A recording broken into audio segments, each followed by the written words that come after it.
الو اتفضل. الو، اتفضل. السلام عليكم. وعليكم السلام ورحمة الله وبركاته. اتفضل. بس سؤال. لا، ما عندناش سؤال النهارده، عندنا إجابة. اتفضل.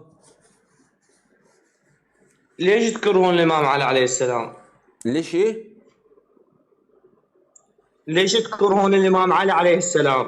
احنا بنكره شنو عليه. السبب؟ احنا بنكره علي بن ابي طالب رضي الله عنه وارضاه. ايه يعني انتم هسه قاعد تنقصون واحدة واحدة واحدة واحدة واحدة واحدة وتنقصون من مقامه. واحدة يا ابني. افهم يا ابني، افهم.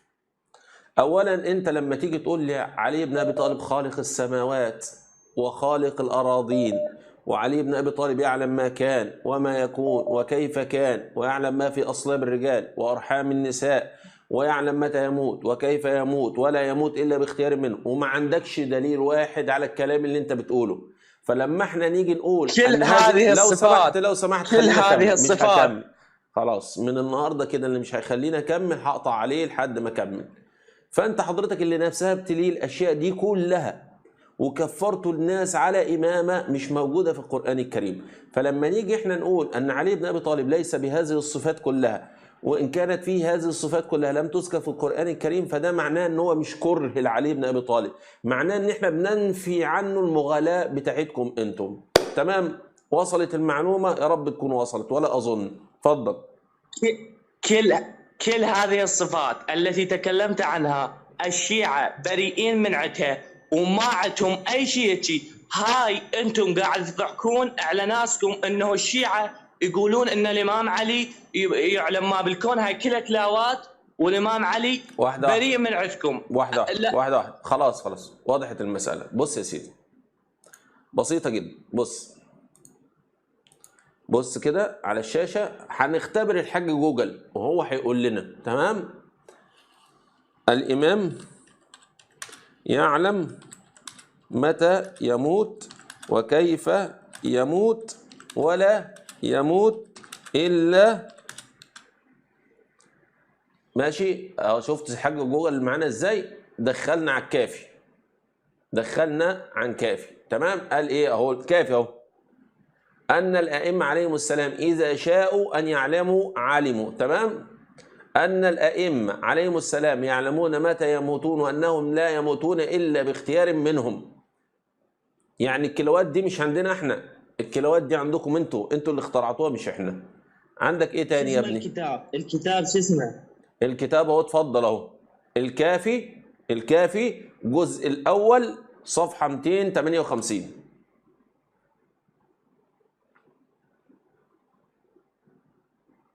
لا، لا، هذا الكلام احنا الشيعة بريئين من عده، واحنا ما نقول هيك. هذا يا الكلام باشا احنا الكافي نعبد ده انتوا الله بتسموه ونشهد ان محمد رسول الله. الكافي يعني دوت. ليش حضرتك تخلون هاي التفرقة بين الشيعة والسنة؟ احنا حضرتك السنة مش اخواننا هيسمعني. وتاج روسنا.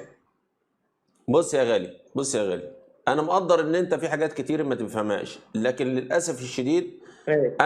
ان علماءك هم من قالوا ان هذا الكافي عرض على الامام المهدي، والامام المهدي وافق عليه وصحح كل ما فيه. انتوا اللي قلتوا الكلام ده مش احنا.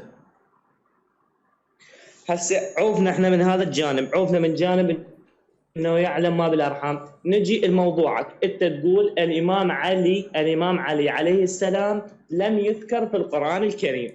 يعني عفنا، معلش، قبل ما نعوفنا من الكلام ده، الكلام اللي انا وريته لك طلعت انا صادق فيه ولا مش صادق فيه؟ نقلته من الكتب عندك ولا ما ما نقلته من ادري. الكتب عندك؟ لا، ما ادري. انا حاليا هذا اول مره اسمعه من عندك هالكلام. لا حضرتك، ده موجود في الكتب عندك، ولو عايز اجيبه لك من اكتر من كتاب هجيبه لك من اكتر من كتاب. المهم اديني هسه عوف عفتك. الكتب، نجي اتفضل. لموضوعك. اتفضل. موضوعك يقول لماذا الامام علي عليه السلام لم يذكر في القرآن. نعم. اكو كثير ناس هم يعني مو مؤمنين وانما كافرين مذكورين بالقرآن. هل يعني انهم صالحين؟ يعني مو شرط يذكر. يعني خلصت كلامك؟ ابو النبي ابراهيم عليه السلام كان كافرا ومع ذلك ذكر في القرآن. هل يعني ذلك يعني ماذا يعني؟ انا فاهمك. بص يا ابن الله يبارك في عمرك، اذا ذكر الكافر ذكر لكي نجتنب الكفر الذي وقع فيه هذا الكافر، لكي نجتنب الكفر الذي وقع فيه هذا الكافر. ومش معنى ان هو ذكر في القرآن يبقى هو افضل من علي بن ابي طالب، لا احنا ما بنقولش الكلام ده، ولكن احنا بنقول ازاي ان علي بن ابي طالب في المواصفات دي كلها كما يدعي الشيعة، وانه افضل من جميع الانبياء وافضل من جميع المرسلين عدا النبي صلى الله عليه وسلم، وانبياء ومرسلين اقل منه درجة كما يدعي الشيعة يذكر في القرآن الكريم، وعلي بن ابي طالب لم يذكر في القرآن الكريم. هي دي النقطة نعم، ونقطة البحث.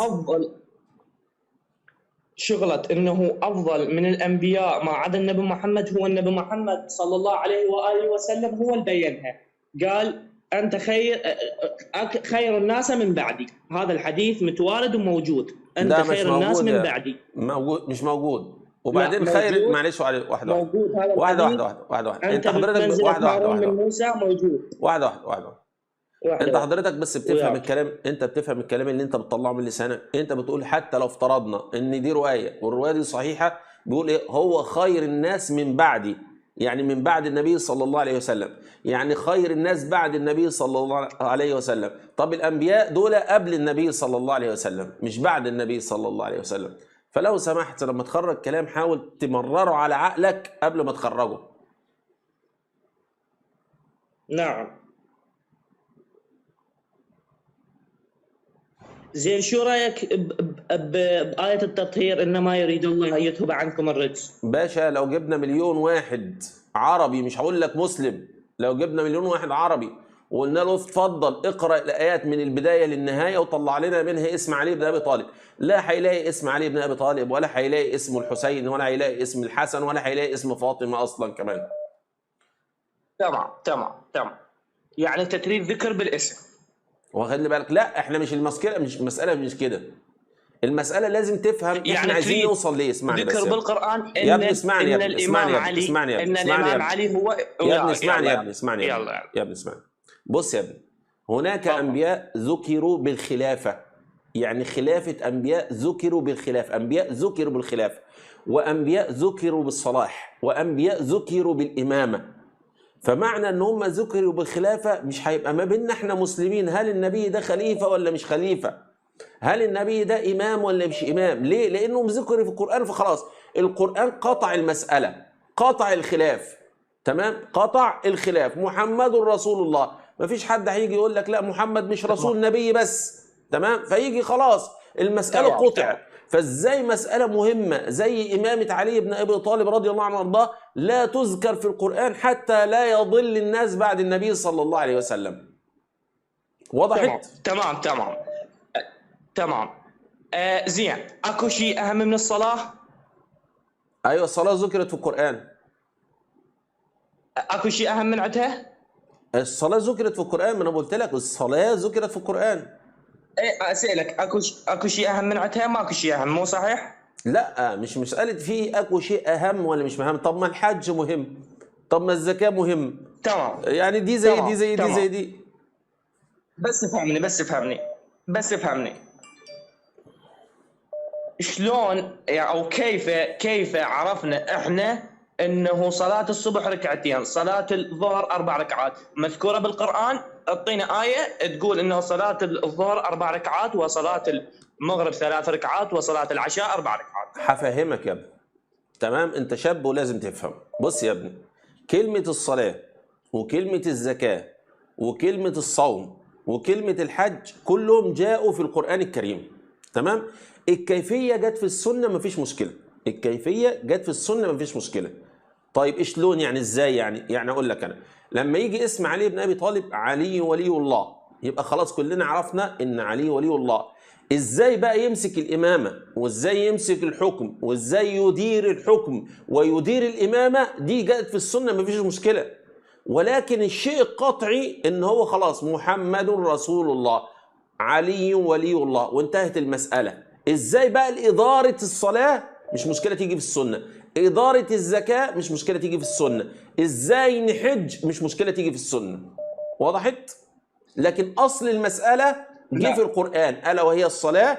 الزكاة، الحج، صوم رمضان، حتى الشهادتين كمان جم في الصلاة في القرآن.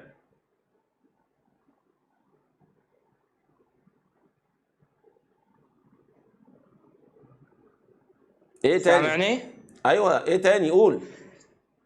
ما وضحت لي. يعني الصلاة ما مذكورة قطعا ما لها علاقة بالسنة. أريد أنا الصلاة أهم شيء أهم ركن بالإسلام. ما مذكور إنه 4 ركعات تعال صلي صلاة الظهر. أنا أدعي أعرف بالقرآن لازم الله سبحانه، يعني ما أقول لازم، استغفر الله، إنه هذا أمر مهم لازم يذكر لي إنه لازم تصلي صلاة الصبح ركعتين. مع ذلك لازم يقول لي لازم تقرأ سورة الفاتحة مع كل ركعة، وإلا صلاتك خاطئة. هذا الشيء مهم ولازم يوضح القرآن. مع ذلك لم يوضحه النبي صلى الله عليه وسلم، وضح لنا كل ذن التفاصيل. مع ذلك وضح إمامة الإمام علي، قال في حديث الثقلين واضحتكم. خلاص خلصت كلامك؟ خلص. طيب باشا، كلمة الصلاة نفسها، الصلاة كصلاة، كلمة الصلاة نفسها أي. تمام، جت في القرآن نعم. الكريم ولا ما جت في القرآن الكريم؟ جاءت وأنا معك. جميل أوي. التفاصيل بقى، تفاصيل الصلاة جت فين؟ ما جت بالقرآن تفاصيل الصلاة. ما جاتش في القرآن، جت في السنة، صح؟ يبقى أصل الصلاة جاء في القرآن الكريم، تفاصيل الصلاة جت في السنة، تمام؟ احنا بقى عايزين اصل اسمعني بس يا باشا، اسمعني بس، اسمعني اكمل كلامي، اكمل كلامي النبي محمد صلى الله عليه وسلم. يا باشا، اكمل كلامي. كمل. يبقى اصل الصلاة جه في القرآن الكريم، تفاصيل الصلاة جت في السنة. اصل الصلاة جت فين؟ اصل الحج جت في القرآن الكريم، تفاصيل الحج جت في السنة، هكذا صوم رمضان، هكذا الشهادة، حتى تفاصيل الشهادة جت في السنة. طيب أنا هقول لك حاجة، يبقى احنا كمطالبين بأصل، الأصل اللي هو القرآن الكريم، واللي داخل الأصل أصل، ألا وهي أركان الصلاة. التفاصيل بقى تيجي في السنة. ليه بقى؟ لأن أصلا القرآن لو جمع تفاصيل كل شيء مش هيبقى كتاب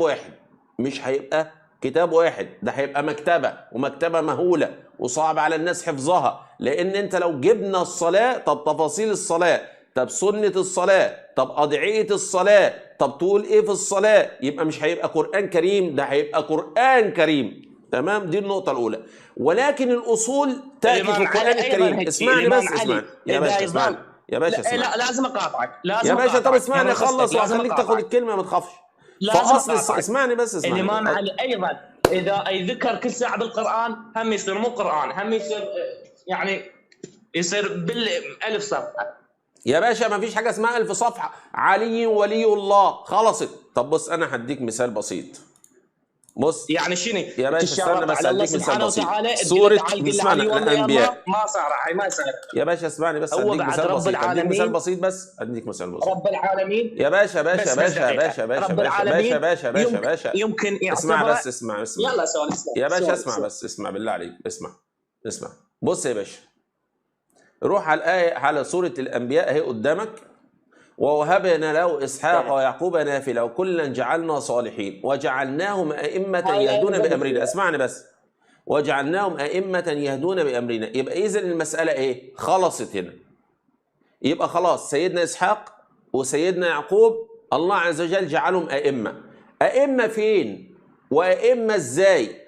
وأئمة على مين؟ وأئمة على أي أقوام؟ دي بقى تتكلم فيها في السنة، في قصص الأنبياء، في السيرة نعرفها. لكن اللي احنا عرفناه دلوقتي إن هم أصبحوا أئمة.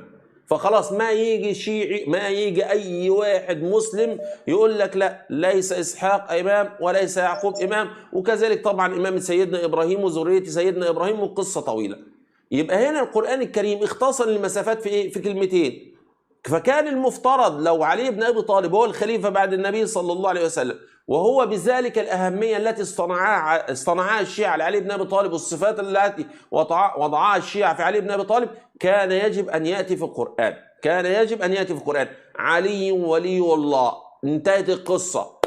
ولي بقى على مين؟ مدة الولاية قد ايه؟ النبي محمد هيعمل ايه في الولاية دي في النبي السنة؟ محمد صلى الله عليه واله وسلم هو اللي قال لنا علي ولي الله، هو اللي وضح لنا اياها، والقران الكريم قطع دلائل عنها، قال انما وليكم الله ورسوله والذين امنوا.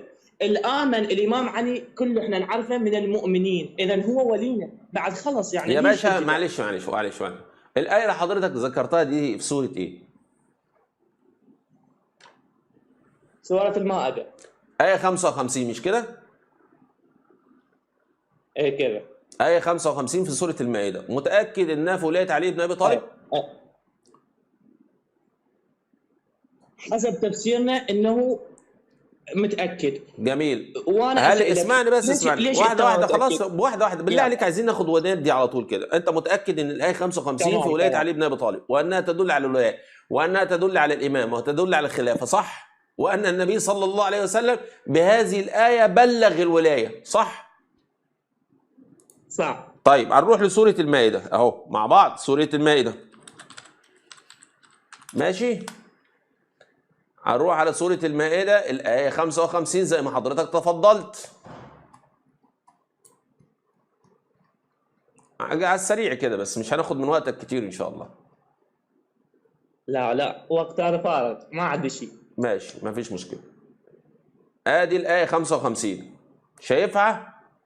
إنما وليكم الله ورسوله والذين آمنوا الذين يقيمون الصلاة ويؤتون الزكاة وهم راكعون. ومش هكلمك فيها ولا تفسيرها ولا أي حاجة، مش هكلمك في أي حاجة فيها. خلاص اتفقت أنا وأنت أن هذه الآية ما هي إلا بلاغ من رب العالمين بولاية علي بن أبي طالب. تمام. متأكد حسب تفاسيرنا احنا متأكدين. خلاص يبقى متأكد مش هتستعين بصديق، مش هترجع في كلامك تاني. حسب تفاسيرنا ما ادري جزء جميل قوي. طيب بص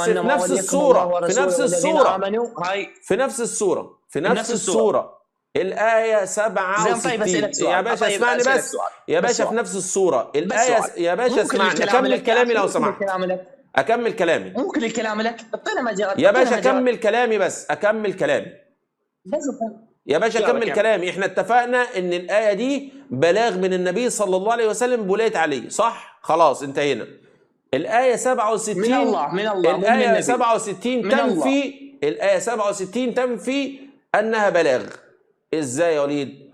الله عز وجل في الآية 67 قدامك اهي: يا أيها الرسول بلغ ما أنزل إليك من ربك وإن لم تفعل فما بلغت رسالته. فكيف النبي يبلغ والله عز وجل يقول له بلغ تاني وإن لم تفعل فما بلغت رسالته؟